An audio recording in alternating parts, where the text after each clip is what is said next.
क्या हो अगर मैं कहूँ कि वक्त में सफर करना, मतलब टाइम ट्रैवल मुमकिन है, और उसकी चाबी कहीं दूर अंतरिक्ष के अंधेरे में एक ब्लैक होल के अंदर छुपी है। सुनने में तो बिल्कुल किसी साइंस फिक्शन कहानी जैसा लगता है ना? लेकिन देखें, हमारे पास जो स्रोत हैं वो कुछ और ही इशारा कर रहे हैं। वो बताते हैं कि हमारी अपनी आकाशगंगा मिल्की वे, उसके बिल्कुल केंद्र में एक ऐसी जगह है, एक ऐसी हकीकत जहां वक्त और जगह, मतलब टाइम और स्पेस, वो अपने जाने पहचाने मायने खो देते हैं। बिल्कुल, एक बेहद अजीब जगह। और सिद्धांत ये कहता है कि अगर कोई उस दहलीज को पार कर ले तो शायद वो वक्त में आगे या पीछे भी जा सकता है। ये वाकई एक दिमाग हिला देने वाला विचार है ना? बिल्कुल। और आज हम इसी गहरे रहस्यमयी ताने बाने को समझने की कोशिश करेंगे। हमारे पास जो जानकारी है उसके आधार पर हम देखेंगे कि ब्लैक होल, उनके आसपास ये टाइम और स्पेस का अजीब बर्ताव, और फिर वर्म होल की जो बात होती है, और टाइम ट्रैवल की सैद्धांतिक संभावनाएं, इनके बीच आखिर रिश्ता क्या है? तो ये ब्रह्मांड के कुछ सबसे बड़े रहस्यों में से एक की गहन पड़ताल होने वाली है, कह सकते हैं। तो चलिए शुरू करते हैं। सबसे पहला और शायद सबसे बुनियादी सवाल, आखिर ये ब्लैक होल हैं क्या? मतलब हम सुनते तो बहुत है इनके बारे में, पर ये बनते कैसे हैं और इतने अजीब क्यों हैं? देखिए, ये सवाल ही अपने आप में ब्रह्मांड की विशालता और उसके अजूबों को दिखाता है।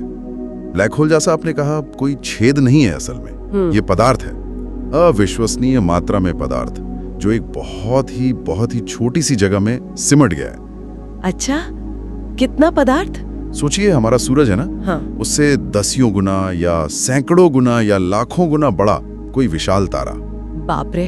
हाँ, वो अपनी करोड़ों साल की जिंदगी जीता है, अपना परमाणु ईंधन जलाता है, और फिर जब वो ईंधन खत्म हो जाता है तब उसके अंदर गुरुत्वाकर्षण की जो ताकत है वो हावी हो जाती है।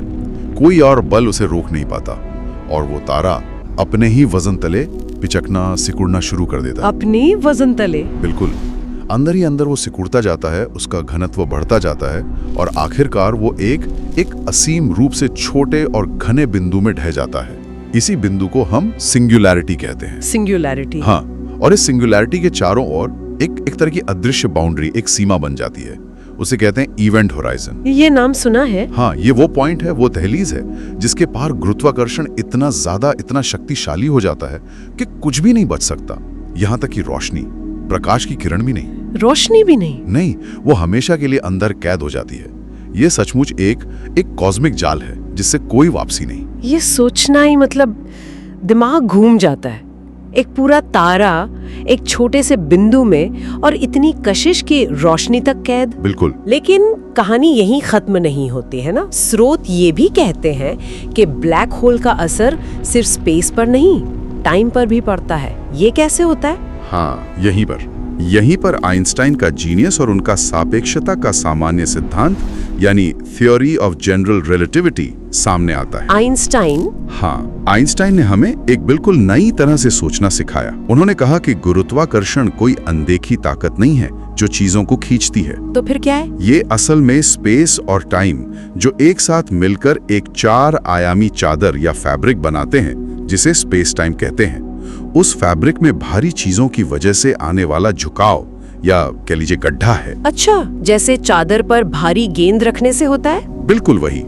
जैसे आप एक चादर फैलाएं और उस पर एक भारी गेंद रखें तो चादर बीच में धंस जाती है, मुड़ जाती है ना? हाँ। बस वैसे ही ग्रह, तारे, ये सब अपने वजन से स्पेस टाइम की चादर को मोड़ते हैं, और इसी मुड़े हुए रास्ते पर दूसरी चीजें चलती हैं, जिसे हम गुरुत्वाकर्षण की तरह महसूस करते हैं। समझ रही हूँ। अब सोचिए ब्लैक होल की, जिसका सारा का सारा वजन, सारा द्रव्यमान एक छोटे से बिंदु सिंगुलैरिटी में जमा है। वो स्पेस टाइम की चादर को सिर्फ मोड़ता नहीं, वो क्या करता है? वो उसे लगभग फाड़ देता है, एक बहुत ही गहरा नुकीला कुआं बना देता है। ये जो विकृति है, ये डिस्टॉर्शन, ये इतना ज्यादा होता है कि उस इलाके में स्पेस और टाइम दोनों के नियम बदल जाते हैं। नियम बदल जाते हैं? हाँ, और आइंस्टाइन के सिद्धांत का एक सीधा नतीजा ये है कि जहां गुरुत्वाकर्षण मजबूत होता है, वहां समय धीमा चलने लगता है। समय धीमा चलने लगता है? हाँ, ब्लैक होल के पास स्पेस टाइम का ये खिंचाव, ये गड्ढा इतना गहरा होता है कि वहाँ समय की गति वाकई बहुत धीमी हो जाती है। समय का धीमा होना, इसी को टाइम डायलेशन कहते हैं शायद। ये सुनने में इतना अजीब है, क्या ये वाकई में होता है? हाँ, बिल्कुल। ये कोई सिर्फ थ्योरी या कल्पना नहीं है। टाइम डायलेशन एक वास्तविक, जिसे मापा जा सकता है, वैसा प्रभाव है। सच में? हाँ, ये पृथ्वी पर भी होता है, हर रोज। हालांकि बहुत ही सूक्ष्म स्तर पर। पृथ्वी पर कैसे? जैसे हमारे जीपीएस सैटेलाइट्स हैं ना, जो हमें रास्ता बताते हैं। हाँ। वो पृथ्वी से काफी दूर हैं, जहां गुरुत्वाकर्षण थोड़ा कम है, और वो बहुत तेज गति से घूम रहे हैं। इन दोनों वजहों से उनके लिए समय पृथ्वी की सतह की तुलना में थोड़ा तेज चलता है। अच्छा। हाँ, और अगर इस टाइम डायलेशन के लिए उनके क्लॉक्स को लगातार एडजस्ट न किया जाए तो कुछ ही घंटों में उनकी लोकेशन बताने की क्षमता गड़बड़ा जाएगी। वो गलत जगह बताने लगेंगे। अरे वाह, ये तो पता ही नहीं था। तो ये होता है। लेकिन ब्लैक होल के पास वहां ये प्रभाव बहुत ज्यादा, मतलब नाटकीय रूप से बढ़ जाता है। आइंस्टाइन की भविष्यवाणी यही है कि अगर आप किसी विशालकाय ब्लैक होल के इवेंट होराइजन के बहुत करीब पहुंच जाएं, मान लीजिए आप किसी तरह उसके चारों ओर एक सुरक्षित ऑर्बिट में चक्कर लगा रहे हैं, तो आपके लिए उस ऑर्बिट में समय बहुत धीरे बीतेगा। जबकि कोई दूर बैठा देख रहा हो, जैसे कोई पृथ्वी पर, उसके लिए समय सामान्य गति से ही चलता रहेगा। कितना धीरे? क्या इसका कोई अंदाजा है? स्रोत में एक उदाहरण था शायद। हाँ, स्रोत में एक बहुत दिलचस्प बल्कि मशहूर उदाहरण दिया जाता है। मान लीजिए कोई अंतरिक्ष यात्री है जो उस ब्लैक होल के बहुत नजदीकी तीव्र गुरुत्वाकर्षण वाले ऑर्बिट में सिर्फ 1 घंटा बिताता है। सिर्फ 1 घंटा? हाँ, लेकिन जब वो वापस लौटेगा, मान लीजिए किसी तरह वो वापस पृथ्वी पर आ जाता है, तो हो सकता है कि यहाँ पृथ्वी पर 7 साल गुजर चुके हों। क्या 1 घंटे के बदले 7 साल? हाँ, उसके लिए सिर्फ 60 मिनट बीते, लेकिन बाकी दुनिया 7 साल आगे बढ़ गई। इंटरस्टेलर फिल्म देखी है आपने? हाँ, देखिए। वो पानी वाला ग्रह। बिल्कुल। वो जो गारगेंचुआ ब्लैक होल के पास का ग्रह था, जहाँ का हर घंटा पृथ्वी के कई सालों के बराबर था। हाँ, याद आया। वो इसी टाइम डायलेशन के सिद्धांत का एक बहुत अच्छा, हालांकि नाटकीय चित्रण था। तो इसका मतलब तो ये हुआ कि अगर हम किसी तरह ब्लैक होल के पास जाकर घूमकर वापस आ सके तो हम असल में भविष्य में पहुंच जाएंगे। तकनीकी रूप से हाँ। ये तो भविष्य की यात्रा का एक तरीका हुआ, और वो भी भौतिकी के नियमों पर आधारित। बिल्कुल, ये ज्ञात भौतिकी का आइंस्टाइन के सापेक्षता सिद्धांत का सीधा नतीजा है। इसमें कोई अटकलबाजी या साइंस फिक्शन वाली बात नहीं है। सिद्धांत के स्तर पर वाह। चुनौती जाहिर है वो है वहां तक जाना, उस भयानक गुरुत्वाकर्षण में बचे रहना और फिर वापस आना। ये हमारी आज की तकनीक के लिए लगभग असंभव है। समझ गई। लेकिन सिद्धांत के तौर पर हाँ, ब्लैक होल भविष्य का एक दरवाजा खोलते हैं। भविष्य की यात्रा तो चलिए मान लिया सिद्धांत में मुमकिन है, लेकिन क्या अतीत में जाना, क्या वक्त में पीछे जाना भी मुमकिन है? क्या ब्लैक होल या उनसे जुड़ी कोई और चीज हमें पीछे ले जा सकती है? यहीं पर शायद वर्म होल का जिक्र आता है ना? हाँ, अतीत की यात्रा का जो विचार है वो और भी ज्यादा जटिल और फिलहाल तो काल्पनिक ही लगता है। और यहीं पर आइंस्टीन और उनके एक साथी नैथन रोजन, उनका एक और बहुत ही हैरान करने वाला गणितीय विचार सामने आता है। कौन सा? आइंस्टीन रोजन ब्रिज, जिसे आम भाषा में वर्म होल कहा जाता है। Worm hole? हाँ, ये स्पेस टाइम में एक तरह का कह लिए सैद्धांतिक शॉर्टकट है, एक सुरंग। शॉर्टकट? कैसा शॉर्टकट? कल्पना कीजिए कि स्पेस टाइम एक कागज की शीट है, ठीक? आपको शीट के एक कोने से दूसरे कोने तक जाना है। आप या तो पूरी शीट पर चलकर जा सकते हैं, जो लंबा रास्ता है, हाँ। या फिर आप कागज को मोड़कर दोनों कोनों को पास ला सकते हैं और फिर उनके बीच एक छेद करके सीधे पार जा सकते हैं, है ना? हाँ, ये तो करते हैं बच्चे भी। बस वर्म होल कुछ इसी तरह का एक सैद्धांतिक छेद या सुरंग है जो ब्रह्मांड में 2 बहुत दूर के बिंदुओं को जोड़ सकता है, या शायद 2 अलग-अलग समयों को। 2 अलग समयों को? मतलब एक रास्ता जो आज से मान लीजिए 100 साल पहले खुलता हो। सिद्धांत तो यही कहता है। अगर वर्म होल स्पेस में 2 बिंदुओं को जोड़ सकता है तो वो स्पेस टाइम में भी 2 बिंदुओं को जोड़ सकता है। यानी हो सकता है कि उसका एक मुंह यहाँ अभी साल 2025 में हो और दूसरा मुंह शायद 1985 में खुलता हो। बाप रे, ये तो कमाल है। या फिर एक मुंह हमारी मिल्की वे गैलेक्सी में हो और दूसरा अरबों प्रकाश वर्ष दूर किसी दूसरी गैलेक्सी में, जिससे पलक झपकते आप गैलेक्सी पार कर जाएं। सुनने में तो बहुत रोमांचक लगता है ये। हाँ, लगता तो है। लेकिन मुझे लग रहा है इसमें कोई बहुत बड़ा लेकिन छुपा है। ये इतना आसान होता तो बिल्कुल सही पकड़ा आपने। यहाँ एक बहुत बड़ी, शायद सबसे बड़ी व्यवहारिक चुनौती है। क्या है वो? सामान्य सापेक्षता के जो समीकरण वर्महोल की संभावना बताते हैं, वही ये भी बताते हैं कि इस तरह के वर्महोल अगर बनते भी हैं तो वो स्वाभाविक रूप से बेहद अस्थिर होते हैं। अस्थिर मतलब वो बनते ही लगभग तुरंत अपने आप बंद हो जाते हैं, ढह जाते हैं, इतनी तेजी से कि रोशनी की एक किरण भी आर पार नहीं जा सकती। किसी अंतरिक्ष यान या इंसान की तो बात ही छोड़ दीजिए, वो खुलते ही बंद। ओह, तो फिर फायदा क्या? फायदा तब हो सकता है अगर हम उन्हें किसी तरह खुला रख सकें, स्थिर बना सकें। स्टेबल? और वो कैसे होगा? यहीं पर मामला और भी अजीब हो जाता है। उन्हें खुला रखने के लिए, उन्हें स्थिर बनाने के लिए हमें एक बहुत ही विचित्र किस्म के पदार्थ की जरूरत होगी। ऐसा पदार्थ जिसमें ऋणात्मक ऊर्जा घनत्व हो, नेगेटिव एनर्जी डेंसिटी। ऋणात्मक ऊर्जा, ये क्या होता है? वैज्ञानिक इसे एक्सोटिक मैटर कहते हैं। ये कोई सामान्य पदार्थ नहीं है। इसके गुण हमारे जाने पहचाने ब्रह्मांड के हर पदार्थ से बिल्कुल उल्टे होंगे। जैसे मान लीजिए इसका वजन नेगेटिव हो, मतलब ये गुरुत्वाकर्षण से दूर भागे, पास आने के बजाय। नेगेटिव वजन, ऐसा कुछ होता है क्या? समस्या यही है, ऐसा पदार्थ आज तक कभी देखा नहीं गया है। इसका कोई प्रायोगिक सबूत नहीं है। ये फिलहाल सिर्फ गणित के मॉडलों में और सैद्धांतिक भौतिकी के दुनिया में ही मौजूद है। तो बिना इस एक्सोटिक मैटर के वर्महोल सिर्फ एक दिलचस्प गणितीय संभावना बनकर रह जाते हैं, यात्रा का साधन नहीं। तो मतलब वर्महोल वाला रास्ता भी फिलहाल तो बंद ही लगता है। हाँ, व्यवहारिक रूप से तो यही लगता है। चलिए फिर वापस ब्लैक होल पर ही आते हैं। मान लीजिए कोई वर्महोल का इंतजार नहीं करता और किसी तरह इवेंट होराइजन को पार करके ब्लैक होल के अंदर ही चला जाता है, तो क्या होगा? क्या वो दूसरी तरफ से किसी और समय में या किसी और जगह पर निकलेगा? ऐसी भी तो कुछ थ्योरी सुनी है मैंने। हाँ, ये सवाल भी उतना ही पेचीदा है कि अंदर जाने के बाद क्या होता है। और स्रोत के अनुसार हकीकत शायद ज्यादा सीधी और शायद ज्यादा भयानक है। ब्लैक होल में गिरना, इवेंट होराइजन को पार करना, ये लगभग निश्चित रूप से एक तरफा यात्रा है।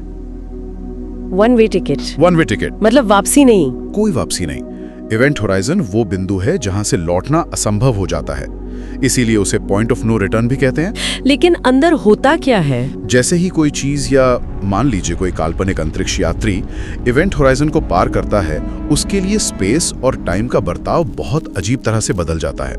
देखिए, हमारे सामान्य अनुभव में क्या होता है, हम स्पेस में किसी भी दिशा में जा सकते हैं, आगे, पीछे, ऊपर, नीचे, दाएं बाएं, है ना? हाँ। लेकिन समय में हम केवल एक ही दिशा में बढ़ सकते हैं, भविष्य की ओर। हम अतीत में नहीं जा सकते। सही। इवेंट होराइजन के अंदर ये भूमिकाएं, ये दिशाएं पलट जाती हैं। कैसे? वहां आप स्पेस में केवल एक ही दिशा में बढ़ सकते हैं, नीचे की ओर, सीधे सिंगुलैरिटी की तरफ। आप चाहकर भी वापस ऊपर या साइड में नहीं जा सकते। स्पेस की दिशाएं सीमित हो जाती हैं। लेकिन कहा जाता है कि टाइम की दिशा वो शायद बदल सकती है।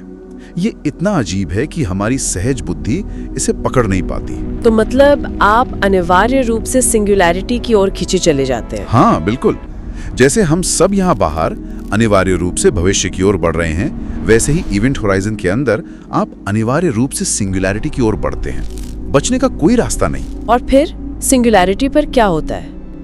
वो अनंत घनत्व वाला बिंदु? सिंगुलैरिटी वो जगह है जहां हमारी भौतिकी, जैसा हम उसे जानते हैं, वो पूरी तरह से फेल हो जाती है। उसके सारे नियम टूट जाते हैं। वहां घनत्व अनंत है, गुरुत्वाकर्षण अनंत है, स्पेस टाइम का खिंचाव या कर्वेचर अनंत है। हमारे मौजूदा सिद्धांत, चाहे वो आइंस्टीन की रिलेटिविटी हो या क्वांटम मैकेनिक्स, ये नहीं बता सकते कि सिंगुलैरिटी पर असल में क्या होता है। तो जो भी चीज वहां पहुंचती है, वो प्रभावी रूप से हमारे ज्ञात ब्रह्मांड से हमेशा के लिए कट जाती है। उसकी जानकारी, उसका अस्तित्व, सब कुछ इवेंट होराइजन के पीछे हमेशा के लिए कैद हो जाता है। किसी बाहर वाले के लिए वो चीज बस गायब हो गई, हमेशा के लिए। तो यानी दूसरी तरफ से निकलने का कोई रास्ता नहीं, कोई व्हाइट होल वगैरह? सीधे तौर पे तो नहीं लगता। हालांकि जैसा आपने कहा, कुछ बहुत ही काल्पनिक और सैद्धांतिक विचार जरूर हैं। एक अटकल यह है कि शायद ब्लैक होल के अंदर गिरने वाला पदार्थ किसी तरह किसी दूसरे ब्रह्मांड में या हमारे ही ब्रह्मांड के किसी बहुत दूर के हिस्से में एक तथाकथित व्हाइट होल के जरिए बाहर फेंका जाता हो। व्हाइट होल, ये क्या है? व्हाइट होल गणितीय रूप से ब्लैक होल का ठीक उल्टा है। एक ऐसी काल्पनिक जगह जहां से चीजें सिर्फ बाहर निकल सकती हैं, अंदर कुछ नहीं जा सकता।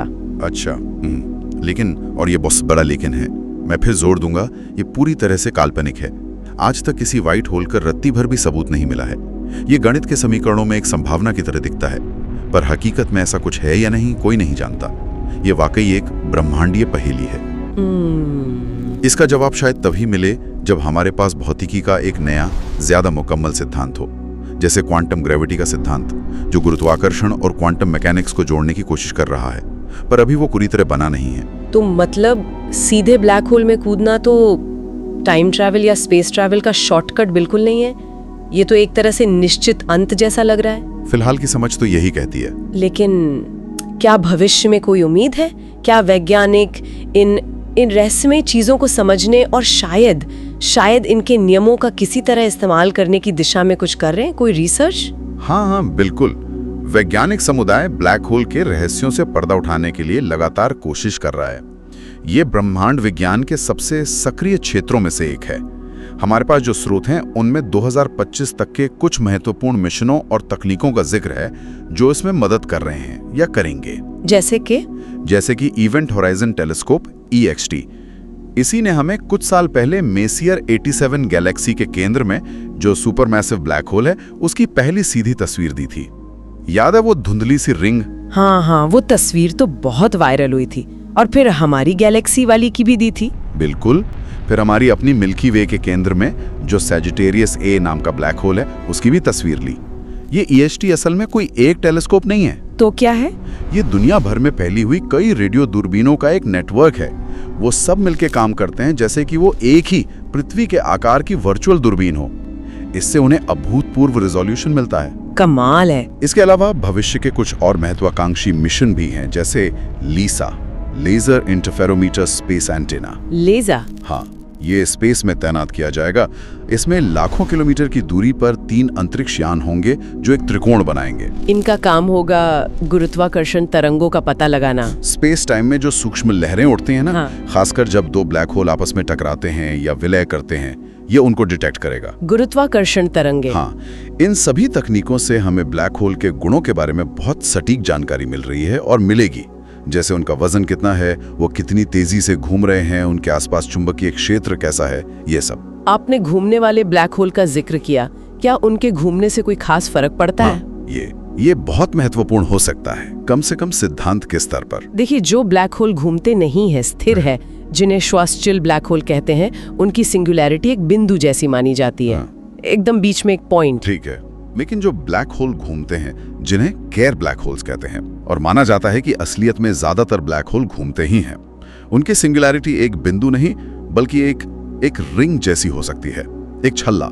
इसे रिंगुलैरिटी कहते हैं। रिंग, बिंदु की जगह रिंग। हाँ, और ये घूमने वाले यानी केयर ब्लैक होल, इनके आसपास स्पेस टाइम का खिंचाव और भी ज्यादा जटिल होता है। वो घूमते हुए अपने चारों ओर स्पेस टाइम को भी अपने साथ घसीटते हैं, जैसे पानी में घूमता हुआ भंवर अपने आसपास के पानी को घसीटता है। इस प्रभाव को फ्रेम ड्रैगिंग कहते हैं। Frame dragging? हाँ, और कुछ बहुत ही एडवांस्ड और सैद्धांतिक मॉडलों में ये सोचा जाता है कि शायद इस घूमती हुई रिंगुलैरिटी से बचकर निकलना संभव हो सकता है। शायद वहां से कोई वर्म होल जैसा रास्ता खुलता हो जो आपको किसी और जगह या किसी और समय में ले जाए। ये घूमने वाले ब्लैक होल शायद समय के चारों ओर एक तरह का स्पाइरल या घुमावदार रास्ता बनाते हैं। ये तो फिर से किसी साइंस फिक्शन कहानी जैसा लग रहा है, रिंग से बचकर निकल जाना। बिल्कुल, ये सुनने में बहुत रोमांचक है, पर यहाँ फिर से वही व्यवहारिक बाधाएं आ जाती हैं। क्या? पहली बात तो ये कि केयर ब्लैक होल के अंदर की भौतिकी भी अभी पूरी तरह से समझी नहीं गई है। ये गणितीय रूप से बहुत जटिल है। दूसरी और शायद ज्यादा बड़ी बाधा वही है, इवेंट होराइजन के पास और अंदर गुरुत्वाकर्षण बल इतने चरम पर होते हैं। एक चीज होती है टाइडल फोर्स। गुरुत्वाकर्षण का खिंचाव इतना अलग अलग होता है कि वो किसी भी चीज को नूडल्स की तरह खींचकर लंबा कर देगा। इसे स्पैगेटिफिकेशन कहते हैं। स्पैगेटिफिकेशन मतलब स्पैगेटी जैसा? हाँ, बिल्कुल। तो ऐसी भयानक परिस्थितियों में आज की तकनीक से बना कोई भी अंतरिक्ष यान या कोई इंसान एक पल भी टिक नहीं सकता, वो तुरंत नष्ट हो जाएगा। हमें ऐसी अविश्वसनीय रूप से मजबूत सामग्री चाहिए होगी, ऐसे शक्तिशाली प्रोपल्शन सिस्टम चाहिए होंगे जिनके हम अभी कल्पना भी नहीं कर सकते। इस पूरी गहरी और थोड़ी डरावनी भी चर्चा के बाद अगर हम अपने उस शुरुआती सवाल पर लौटें, क्या हम ब्लैक होल के जरिए वक्त में सफर कर सकते हैं? इस सारी जानकारी की रोशनी में अब क्या जवाब बनता है? देखिए, अगर हम पूरी तरह ईमानदार रहें और वैज्ञानिक नजरिए से देखें तो जवाब थोड़ा मिला जुला है, कई परतों में है। सिद्धांत के स्तर पर हाँ, आइंस्टाइन के समीकरणों की कुछ व्याख्याएं ऐसी संभावनाएं दिखाती हैं, जैसे टाइम डायलेशन का इस्तेमाल करके भविष्य में जाना। हाँ। या फिर अगर एक्सोटिक मैटर जैसी कोई चीज मिल जाए और हम स्थिर वर्मूल बना सकें तो शायद अतीत में भी, शायद, या फिर घूमने वाले केयर ब्लैक होल के अंदर वो रिंगुलैरिटी वाला रास्ता। ये सब गणितीय रूप से शायद हाँ की ओर इशारा करते हैं। ये संभावनाएं मौजूद हैं कागज पर, लेकिन हमेशा एक लेकिन होता है। हाँ बिल्कुल, लेकिन जब हम वास्तविकता के धरातल पर आते हैं, व्यवहारिक रूप से बात करते हैं, तो इसका जवाब है अभी तो बिल्कुल नहीं, और सच कहूं तो शायद कभी नहीं। चुनौतियां सिर्फ इंजीनियरिंग की नहीं है, वो भौतिकी के मूलभूत नियमों की हमारी समझ से जुड़ी हैं। एक्सोटिक मैटर जैसी चीजें मिलेंगी या नहीं पता नहीं। इवेंट होराइजन एक ऐसी दीवार लगती है जिसे पार करना मतलब गायब हो जाना, और सिंगुलैरिटी एक ऐसा रहस्य है जहां हमारे सारे नियम खत्म हो जाते हैं। तो क्या ये सारी बातें, ये सारे सिद्धांत, ये सब बस दिमागी कसरत है? क्या इनका कोई मतलब नहीं? नहीं नहीं, मेरे ख्याल से ऐसा सोचना ठीक नहीं होगा। विज्ञान में कल्पना का, सैद्धांतिक खोज का बहुत बड़ा महत्व होता है। जैसा कि स्रोत में भी इशारा किया गया है, कहीं ना कहीं कल्पना ही हमें सितारों तक ले गई है। आज जो चीजें हमें सिर्फ सिद्धांत लगती हैं, अजीब या असंभव लगती हैं, वही कल नई खोजों का, नई तकनीकों का आधार बन सकती हैं। हो सकता है कि समय यात्रा की असली चाबी सीधे ब्लैक होल के अंदर कूदने में ना हो, बल्कि उनके काम करने के तरीके को, स्पेस टाइम के व्यवहार को और गुरुत्वाकर्षण के क्वांटम स्तर को गहराई से समझने में हो। क्या पता हम भविष्य में स्पेस टाइम को अपनी मर्जी से मोड़ने के तरीके इजाद कर लें, बिना किसी ब्लैक होल के उस जानलेवा माहौल में जाए हुए। ये एक बहुत दिलचस्प नजरिया है। मतलब सीधे रास्ते के बजाय नियमों को समझकर कोई और रास्ता निकालना। बिल्कुल। ये हमें याद दिलाता है कि ब्रह्मांड कितना विशाल है, कितना अजीब है और संभावनाओं से कितना भरा हुआ है। तो शायद अंतिम सवाल ये नहीं है कि क्या हम कर सकते हैं, बल्कि ये है कि ब्रह्मांड हमें क्या करने की इजाजत देता है, उसके नियम क्या हैं। बिल्कुल सही कहा आपने, और ये हमें एक अंतिम विचार के साथ छोड़ जाता है जिस पर हमारे श्रोता सोच सकते हैं। क्या है वो? यही कि क्या वक्त का सफर, ये जो टाइम ट्रैवल का सपना है, ये हमेशा सिर्फ साइंस फिक्शन फिल्मों और कहानियों का ही हिस्सा बन के रहेगा, या फिर ब्रह्मांड के मूलभूत नियमों में ही कहीं बहुत गहरे इसके लिए भी कोई रास्ता छुपा है, कोई ऐसा राज जो बस खुलने का इंतजार कर रहा है, और जब खुलेगा तो हमें हैरान कर देगा। ये सवाल वाकई हमें इंसान की जिज्ञासा और खोज की उस अंतहीन प्यास की याद दिलाता है। हाँ, ब्रह्मांड अपने रहस्य बहुत धीरे धीरे खोलता है, और कौन जाने अगला पन्ना जो खुले वो हमें क्या कहानी सुनाएगा।